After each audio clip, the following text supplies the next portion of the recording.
Hola, ¿cómo están? Espero que muy bien. Bienvenidos a esta clase en donde vamos a resolver este modelo de prueba de transición publicado ahora en julio de 2021.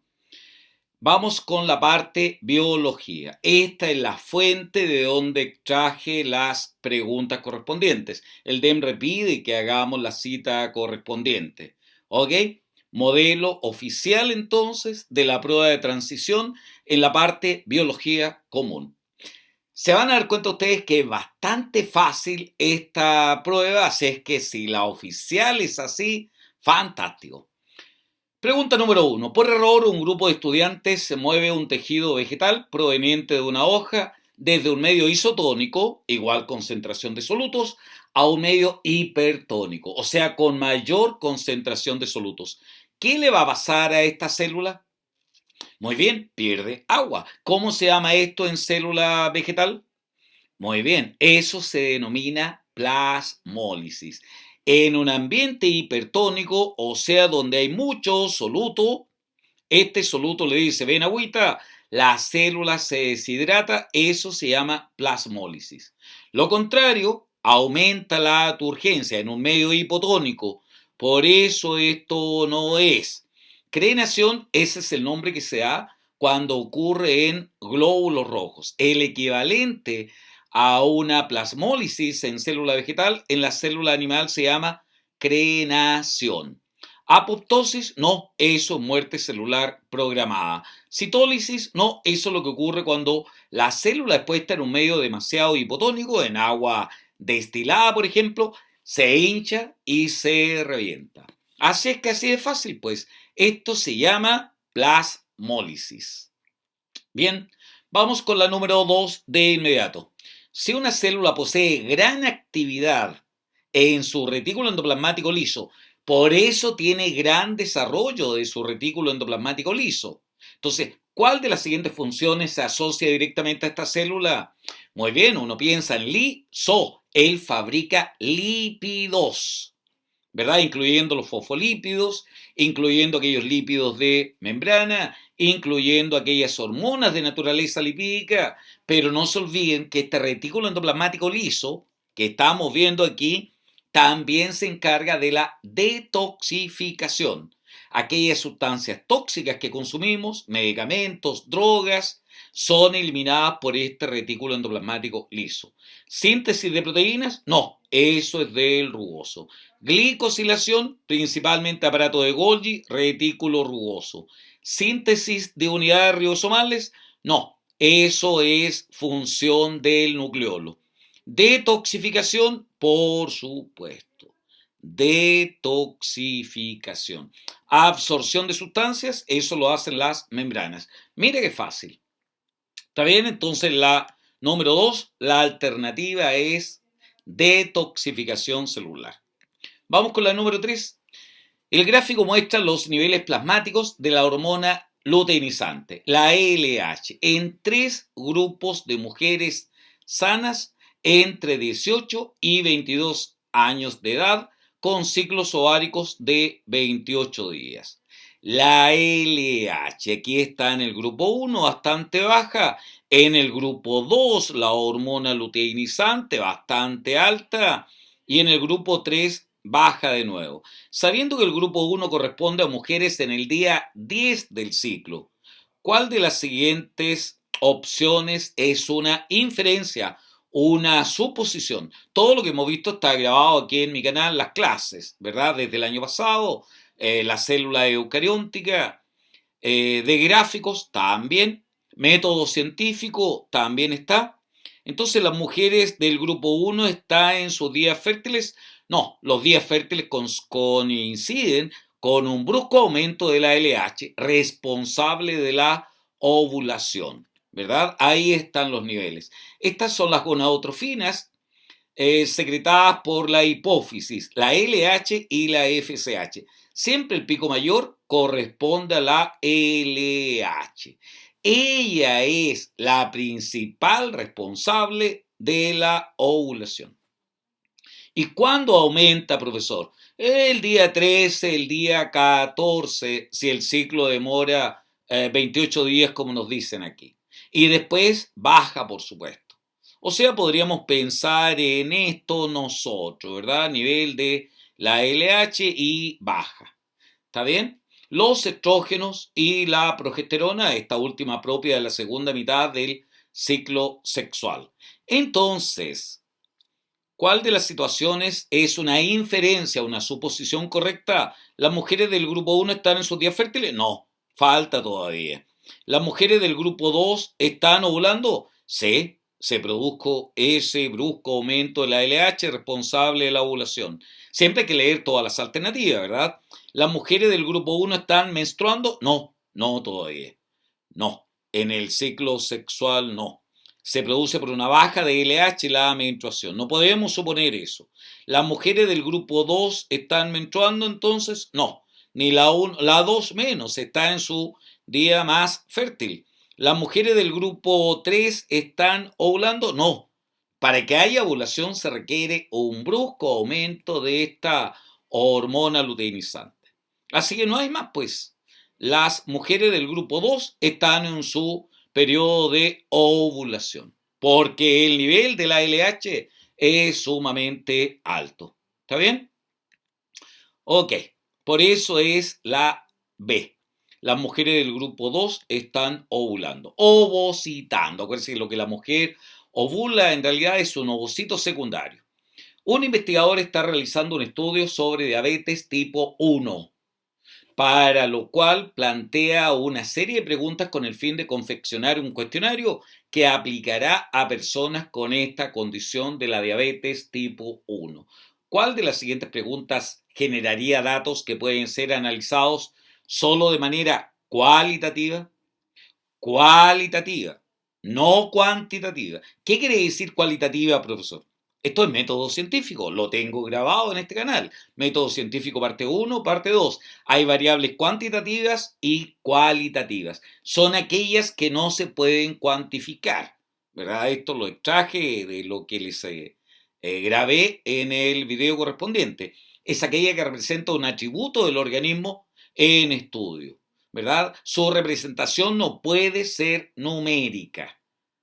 ¿Está bien? Por ejemplo, la religión, profesión, estado civil, no va con un número. Entonces, ¿cuál de las siguientes preguntas generaría datos que pueden ser analizados solo de manera cualitativa, no cuantitativa? ¿Cuál no se puede cuantificar? Ponga pausa. Mire qué fácil. ¿Qué porcentaje de la familia? Eso es cuantificable. 10, 20, 30. ¿Cuántas veces al día? 1, 2, 3. Cuantificado. ¿Cuáles son los valores de glicemia que registran ayuno? Se cuantifica, ¿verdad? 100, 110, 120, si es diabético. ¿Cómo afecta la diabetes a tu estado de ánimo? Aquí no es cuantitativa. Esta es cualitativa. Por lo tanto, esta es nuestra alternativa correcta. ¿Está bien? Vamos con la número 5. Los gráficos muestran los efectos de una inyección de un análogo de la hormona liberadora de gonadotrofinas. Hormona liberadora de gonadotrofinas secretada por el hipotálamo y su efecto en la liberación de gametos en machos y hembras en cierta especie de pez. Entonces, siempre tienen que leer su gráfico usted antes de ver las preguntas, pues. Hembras que desovan en porcentaje, el tiempo post-inyección se suministró este análogo de la hormona liberadora de gonadotrofinas. La gonadotrofina, acuérdense que son la FSH y la LH. Este es el análogo, este es el análogo de la hormona liberadora y estos son controles. Ah, miren, pues, mira cómo se incrementa la liberación de gametos, ¿verdad?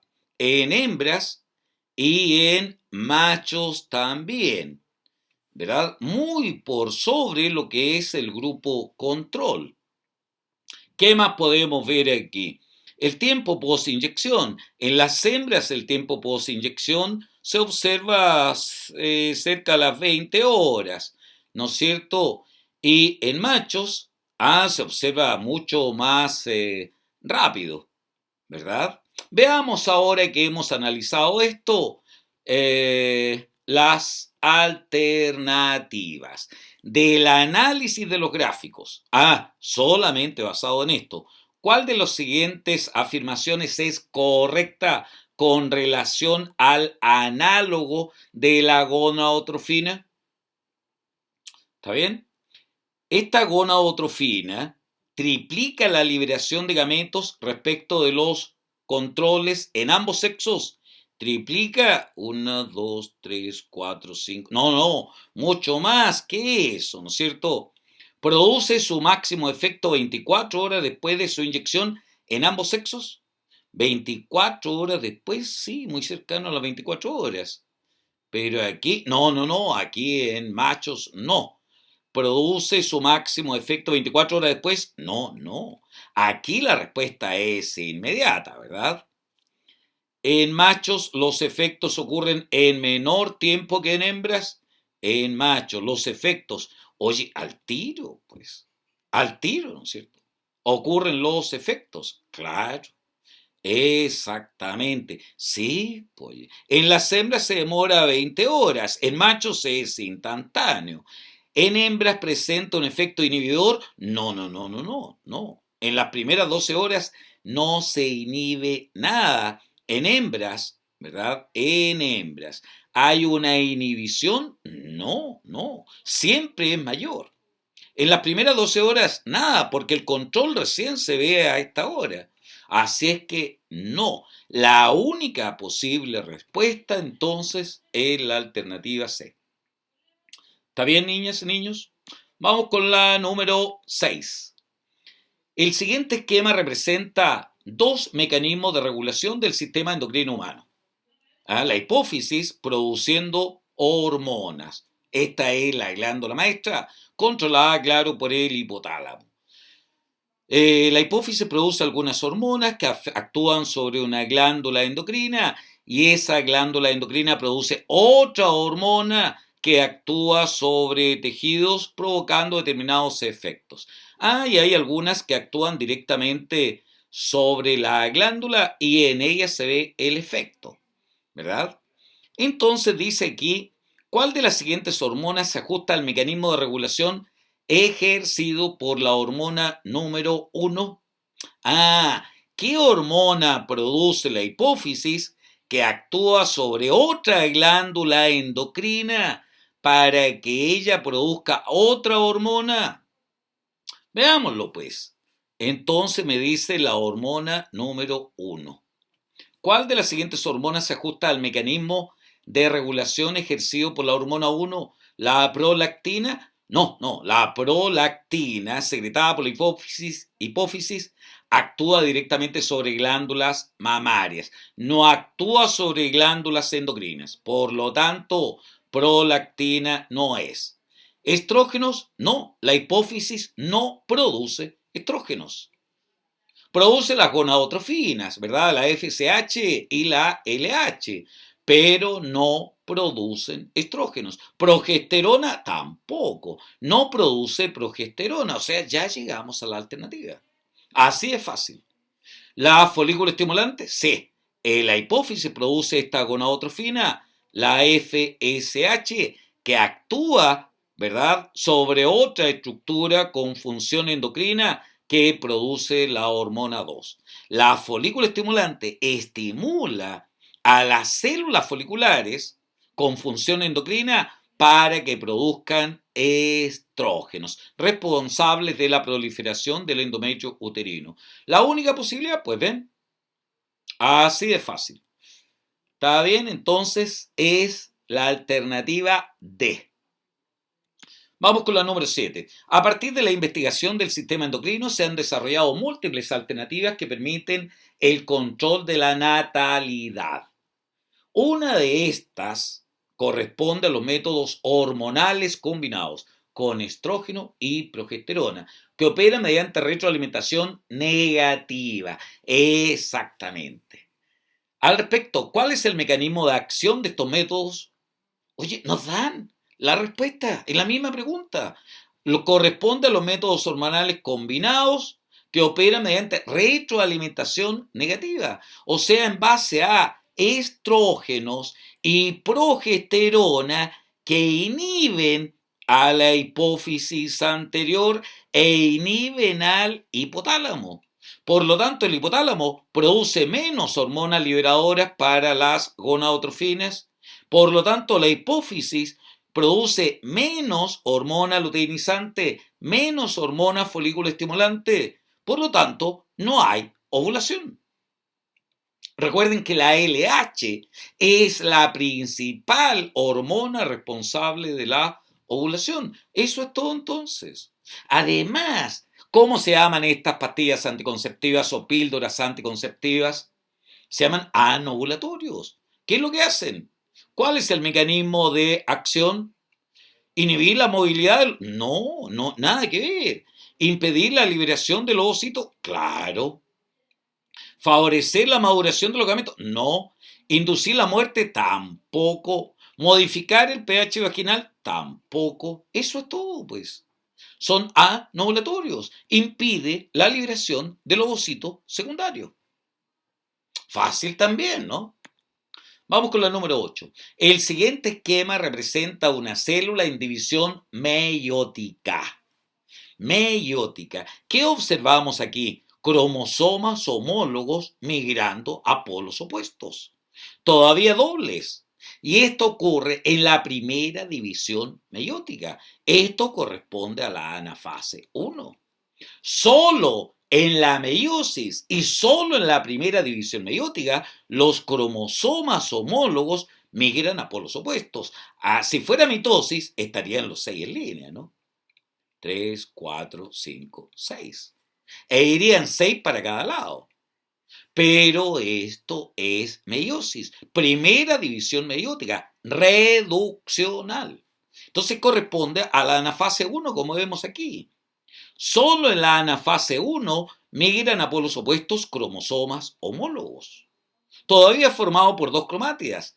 Y en la segunda división meiótica, en la anafase 2, ahí que se parece mucho a la mitosis, aunque la célula tiene la mitad del número de cromosomas propio de la especie, solo en la anafase 2 ocurre fisión del centrómero y migran a polos opuestos las cromátidas hermanas, las que pueden ser distintas, como vemos aquí, por la existencia de crossinoides.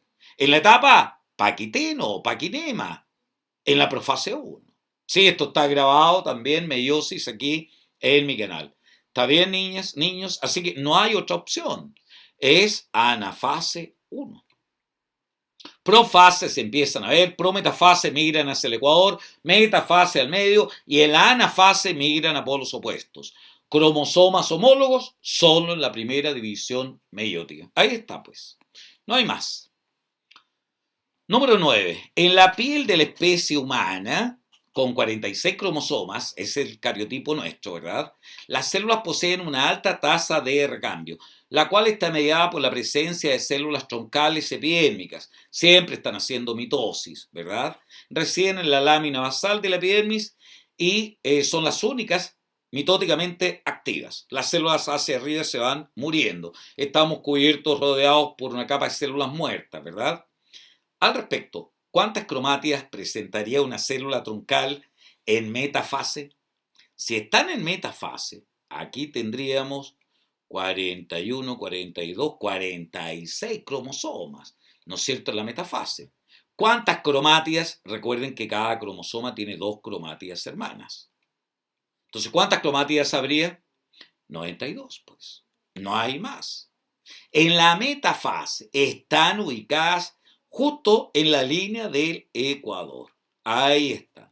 Como nuestras células tienen 46 cromosomas, en la anafase van a ir 46 simples para acá y 46 simples para acá. Entonces, en total, ¿cuántas cromátidas hay? 92 cromátidas. Está la clase de ciclo celular, grabado también aquí en mi canal para que le echen una mirada si es necesario. ¿Está bien, niñas, niños? 92 cromátidas en total. En la siguiente figura se muestra el cariotipo de un mamífero. Siempre que haya esquemas, ustedes tienen que detenerse en el esquema ¿Para qué van a ver las alternativas? ¿Qué me dice de esto? De un mamífero. Tiene 15, 16, 17, 18. 19 pares de cromosomas.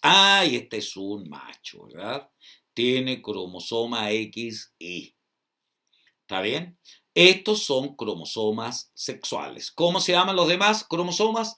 Autosómicos. Todos estos, hasta los del par 18, son autosómicos o somáticos. ¿Está bien? Y estos son los sexuales. Entonces, ¿cuántos cromosomas tiene en total esta especie? 38, porque son 19 pares, ¿verdad? 38 cromosomas. 2 sexuales y 36 autosómicos o somáticos. ¿Qué más? En todos los pares se ven 2 en este cariotipo. O sea, no hay trisomía, no hay monosomías tampoco, no hay tetrasomías, no hay aneuploidías. ¿Está bien? Ya pues, ahora le echamos una mirada a las alternativas. Basándose en el análisis de este cariograma, ¿cuál de las siguientes opciones es correcta? Los gametos tendrán, ¿cuántos cromosomas tendrán los gametos? ¿Cromosomas en total? 19, ¿verdad? Si ella tiene 38 cromosomas, los gametos tienen 19, uno de cada par. 20 autosomas, no. Tendrían solamente Hola, ¿cómo están? 18 Espero que autosomas muy más bien. uno Bienvenidos a sexual. nuestra clase en donde vamos Este a mamífero estudiar tiene 19 una pares de autosomas. introducción a la química Tiene desde el punto 18. de vista Si estos son histórico. sexuales, tampoco. ¿Las células somáticas tienen 38 cromosomas? Claro, 19 pares, ¿sí? Todas tienen 38 cromosomas, excepto los gametos que tienen 19, ¿verdad? Sí, esto es correcto entonces. ¿Ambos cromosomas sexuales fueron aportados por uno de los progenitores? No. Uno cada progenitor. Si este lo aportó la mamá, la hembra, este lo aportó el papá, el macho. Aquí también uno aportó el papá, el otro la mamá. Este puede ser aportado por la mamá, este el papá, mamá, papá, mamá, etc. Uno de cada par. Entonces, no es. Este mamífero presenta una mutación en los cromosomas 13, 14, 15. 13, 14, 15. No se ve nada. Son cromosomas agrocéntricos. No, todo normal. Bien, pues, eso de todo, así de fácil, ¿no? Esa es la alternativa correcta. Vamos con la número 11. En las poblaciones humanas, la estatura es un rasgo de variación continua, de tal manera que la mayor parte de la población tiene valores de estatura cercanos al promedio. La mayor parte de la población, el mayor número de individuos, tiene una estatura promedio, ¿verdad? Y las estaturas extremas, los muy bajos y los muy altos, los extremos, estatura, los muy bajos y los muy altos, los muy bajos y los muy altos, los muy bajos y los muy altos, son poco frecuentes. ¿Qué gráfico representa de manera correcta la distribución de estatura en la población humana entonces? No hay otra opción, pues así de fácil. La mayoría de los individuos tiene una estatura cercana al promedio, podría ser, pero dice muy pocos de estatura baja. Este no es, ¿verdad? Este tampoco, aquí hay promedios, hay muchos bajos, muchos altos, no es esto. La mayoría son de estatura baja, de estatura promedio, poquitos, muchos de estatura baja, muchos de estatura alta. La única posibilidad es esta, pues. No hay otra posibilidad, ¿se fijan? Esa es la que representa mejor. Igual que los puntajes, los puntajes de ustedes en la prueba van a ser pocos ustedes los que tienen gran puntaje. Van a ser pocos los que tienen un puntaje muy bajo. Y la mayoría está cerca del promedio, una curva gaussiana, ¿verdad? Como la que estamos viendo. No hay problema, me imagino, con esta, ¿no? Bien, número 12. La figura representa la herencia de un rasgo. De acuerdo con la figura, ¿qué tipo de herencia presenta este rasgo? Hay que detenerse ahí entonces. Acuérdense que es mujer, es hombre o hembra macho. ¿Está bien? ¿Qué más observamos? Que el carácter, ¿quiénes presentan el carácter? Aquí está el carácter, aquí, aquí, aquí, acá. ¿Están todas las generaciones? No, en la segunda generación no lo presenta ninguno de ellos.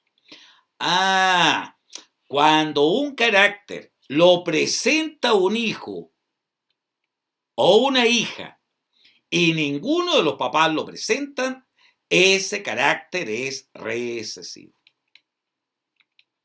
Repito, usted tiene la certeza siempre que ningún progenitor, ahí está ella, él, ninguno de los papás presenta un carácter, y si lo presenta al menos uno de sus hijos, sin duda el carácter es recesivo.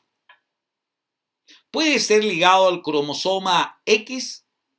¿Puede ser ligado al X? No, porque si fuera ligado al X, recesivo, ella tendría que ser homocigota recesiva. Y para eso el papá tendría que haber presentado el carácter. Así es que no es ligado a X. ¿Podría ser ligado al cromosoma Y? Tampoco. Porque si lo presenta un hijo, hombre, tiene que presentarlo su papá. Porque si él tiene este gen en el cromosoma Y, su papá le aportó el cromosoma Y. También debiera presentarlo.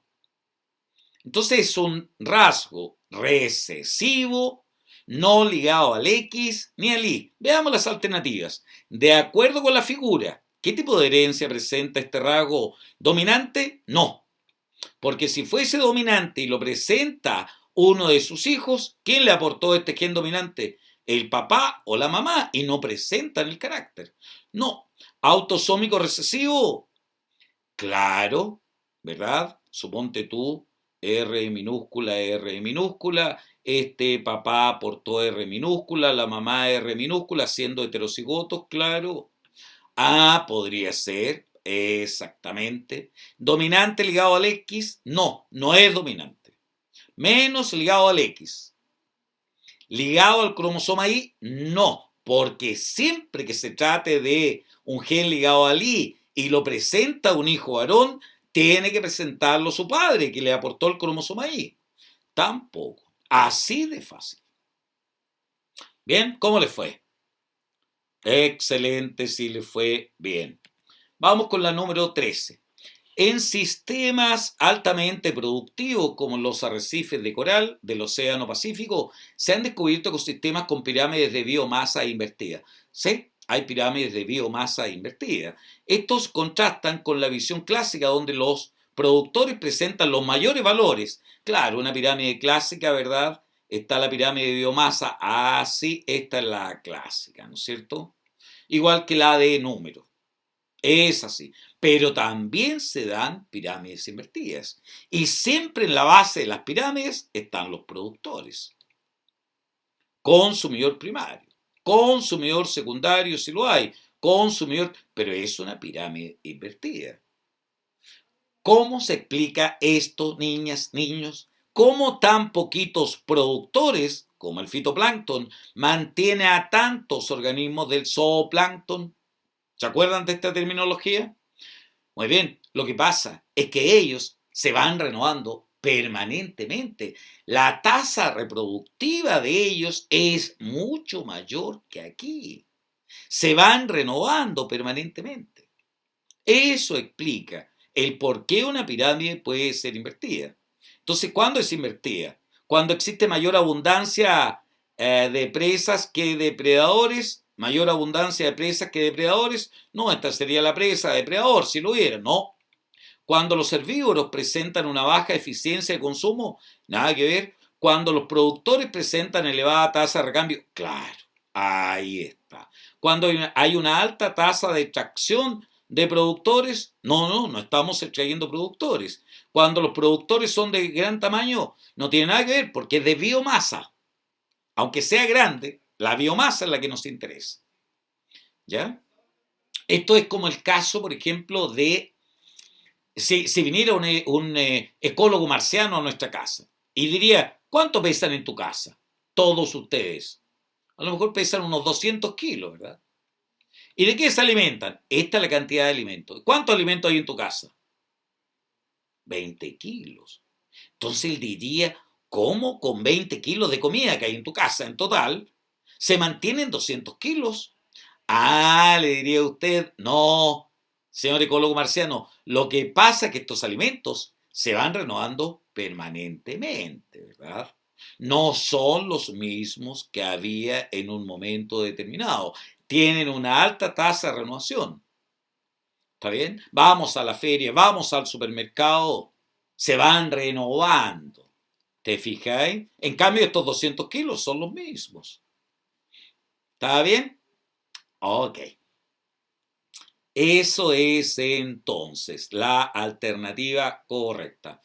Vamos con la 14. Para escapar de sus predadores, algunos crustáceos se refugian en el interior de las esponjas. ¿Eh? Se refugian en el interior de las esponjas. Las que no se ven perjudicadas ni beneficiadas. Ah, no les pasa nada. Cero. A las esponjas, nada. De acuerdo con esta información, ¿qué tipo de interacción se establece entre este crustáceo? Ah, para escapar de los depredadores, algunos crustáceos se esconden en el interior de las esponjas. Ahí están. El crustáceo se beneficia. Y a la esponja, nada. ¿Cómo se llama esta relación donde uno se beneficia y al otro nada le ocurre? Comensalismo. ¿Verdad? Simbiosis, ambos se ven beneficiados. Comensalismo no se beneficia y el otro nada. Mutualismo también, ambos se benefician. Competencia, ambos se ven perjudicados. Parasitismo, el parásito se beneficia, el huésped se perjudica. Eso es todo, comensalismo. Fácil, ¿no? Bien. Número 15. En el gráfico se representa la variación de la velocidad fotosintética de la especie vegetal Prosopis tamarugo en función de la intensidad de la luz en dos condiciones de riesgo. Ah, intensidad de la luz. El mejor título para el gráfico, está el método científico esto, velocidad de la fotosíntesis en función de la intensidad de la luz, en unidades arbitrarias. Ah, las plantas con riego habitual y con menor riego. Siempre en la planta con menor riego, la velocidad de la fotosíntesis es menor, ¿cierto? Para una misma intensidad de la luz, ¿cierto? Muy bien. ¿Qué otra conclusión? De acuerdo con los datos del gráfico, ¿cuál de las siguientes opciones describe correctamente la relación entre la velocidad fotosintética del tamarugo, la intensidad de la luz y el riego? Ah, bueno, que hasta aquí, al aumentar la intensidad de la luz, aumenta también la velocidad de la fotosíntesis. ¿Qué pasó después con la velocidad de la fotosíntesis hoy aquí? La velocidad de la fotosíntesis se hace constante. Se hace constante. Ahora recién voy a ver mis alternativas. Cuando hay menor riego, la velocidad fotosintética se reduce aproximadamente a la mitad a medida que aumenta la intensidad de la luz. Cuando hay menor riego, la velocidad fotosintética se reduce aproximadamente a la mitad, ¿verdad? Claro, eso es lo que pasó, pues, más o menos a la mitad, si aquí era 100, aquí es 50. ¿Sí? Cuando hay menor riego, la velocidad fotosintética aumenta. No, no, no. O sea, mire qué mal distractor es este, ¿no? Independientemente del volumen de riego y de la intensidad de la luz, la velocidad fotosintética es constante. ¿Cómo va a ser constante si no es así? No, malísimo el distractor. Qué bueno para nosotros. No, ojalá la prueba oficial sea así. Cuando el riego es habitual, la velocidad fotosintética aumenta exponencialmente a medida que se incrementa la intensidad de la luz. Aumenta exponencialmente. No, no. Entonces la D tampoco es. Cuando hay menor riego, la velocidad fotosintética disminuye de manera constante. Con menor riego, disminuye de manera... No, si aquí va aumentando también, con la intensidad de la luz. Y después se mantiene, no alcanza a disminuir, ¿verdad? Muy bien, o sea, tampoco, no hay otra opción. ¿Se fijan? Cuando tengan dudas ustedes, y esta me parece, sigan leyendo y al final se convencen que esa era la correcta. Número 16. El siguiente esquema representa una cadena trófica constituida por 3 niveles y compuesta de especies que habitan un ecosistema terrestre. ¿Ah? ¿Representan una cadena trófica? No, esto no es una cadena trófica, esto es una red trófica, esto es una trama trófica, no es una cadena. Hay varias cadenas entrelazadas, ahí se equivocó el colega que hizo la pregunta del DEMRE, pero es oficial, así que démosle sentido a la pregunta, pero se equivocó. Al respecto, ¿a cuál de los siguientes tipos de organismos correspondería la especie Z? Ah, me preguntan por la especie Z. Ellos son productores, ¿verdad? Él es consumidor primario, él aquí es consumidor primario, consumidor secundario. Ah, pero me preguntan al respecto, ¿a cuál de los siguientes tipos de organismos corresponde la especie Z? Ah, la especie Z sería un depredador tope, ¿no? Productor, herbívoro, carnívoro, ¿verdad? Entonces, ¿sería una bacteria autótrofa? No, aquí podrían haber autótrofos. Aquí, no. ¿Corresponde a plantas? No, las plantas son productores. ¿Corresponde a herbívoros? No. W, X e Y actúan como herbívoros, alimentándose directamente de acá. Z, no. ¿Carnívoro? Sí, es un carnívoro. ¿Protista autótrofo? No, los protistas autótrofos estarían aquí, en esta trama. ¿Está bien? ¿Sí? Ok. Vamos a la siguiente entonces. Número 17. Con la finalidad de conocer el estado de conservación de una especie de ave costera, se propone evaluar su densidad poblacional en el área que comprende su rango de distribución en Chile. Se propone evaluar su densidad poblacional en el área que comprende su rango de distribución. ¿Qué variable requiere conocer para determinar la densidad poblacional? Ah, ¿qué indica la densidad poblacional, niños? Indica el número de individuos partido por área de su hábitat. ¿Verdad? Eso es. Por ejemplo, 10 individuos por kilómetro cuadrado. Eso es. 5 individuos por metro cúbico. ¿Está bien? Entonces usted necesita conocer el número de individuos y su tasa de natalidad. No. La tasa de natalidad, ¿para qué? Para conocer... No. El tamaño poblacional, sí. Y el número de especies. No. Esa riqueza específica, no. El área ocupada por la población y la tasa de mortalidad, no.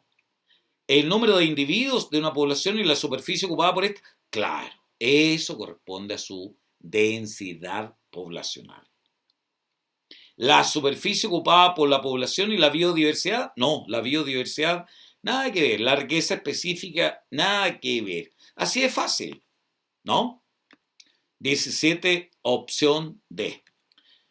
18. Los gráficos muestran la localización de 3 especies de aves. La especie 1, la especie 2 y la especie 3 en 4 islas.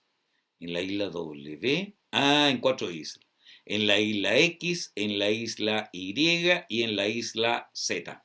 Cuando habitan las 3 al mismo tiempo, claro, aquí están las 3 especies. En la isla, solo 2 de ellas, aquí están 2 de ellas, en el caso 1 y 2, y cuando estas últimas están en solitario, en una isla. Ya. Frecuencia de individuos por tamaño en el área de la costa, en el bosque abierto, en el bosque cerrado. En general estas especies no se topan, ¿verdad? No hay competencia porque cada una está ocupando su hábitat. La especie 2 ocupa un poquito del bosque abierto. Pero cuando está la especie 1 y la especie 2 solamente, la especie 2 se expande. Fíjate que la especie 2 empieza a ocupar el bosque cerrado lluvioso y empieza a ocupar parte también del área de la costa. O sea, la especie 3 podríamos pensar que limita la expansión de la especie 2 hacia acá y hacia acá. ¿Está bien? Pero cuando la especie 2 está sola, mira cómo se transforma su distribución. Ahora ella no prefiere el bosque abierto, ni prefiere el bosque cerrado, ella prefiere principalmente el área de la costa. ¿Te fijáis? Se desplazó hacia la costa cuando está solita, no hay otra que compita con ella, se va hacia allá. Y la especie 1, cuando está solita, también empieza a ocupar parte del bosque abierto. ¿Te fijáis cómo se desplazó para acá? No tanto en esta zona. Ya. Todo este análisis hay que hacer antes de mirar las alternativas. Vamos ahora a las alternativas. A partir de los gráficos, ¿cuál de las siguientes opciones es una conclusión correcta acerca de estas aves? Las tres especies pueden habitar en solitario una isla. No me dicen nada de la especie 3. No, no puedo decir nada de eso. La 1 y la 2 se ven bastante bien. Las tres especies mantienen su distribución espacial cuando compiten. Las tres especies mantienen su distribución espacial, ahí están las tres. Cuando compiten, claro, las especies no compiten por el recurso espacio en las distintas islas. No sabemos nada de eso. Las especies presentes en la isla Z e I, las especies presentes en la especie Z e I, son las mejores competidoras. No sabemos, no está la especie 3. Las especies cambian su distribución espacial al haber menos especies en la isla. Claro. Cambian su distribución espacial. Las especies cambian su distribución espacial cuando al haber menos especies. Claro, miren la 2, que se distribuía la 2 aquí en el bosque abierto, cuando está sola o con menos competencia, mira cuando está sola, ocupa esta área de la costa. Y cuando está con la especie 1, se desplaza un poquito también hacia el bosque cerrado lluvioso. Claro, cuando al haber menos especies. Y la otra especie también. Sí, esto es una buena conclusión. ¿Ok? ¿Cierto? La opción E. Bueno, y así hemos revisado esta parte de biología común. Ya nos veremos en la corrección de la prueba de química y los selectivos. Así es que me despido recordándoles lo que se ha demostrado, que todos podemos ser genios, pero principalmente tú que eres joven. Que estés muy bien y nos vemos en nuestra próxima clase. Chao, chao.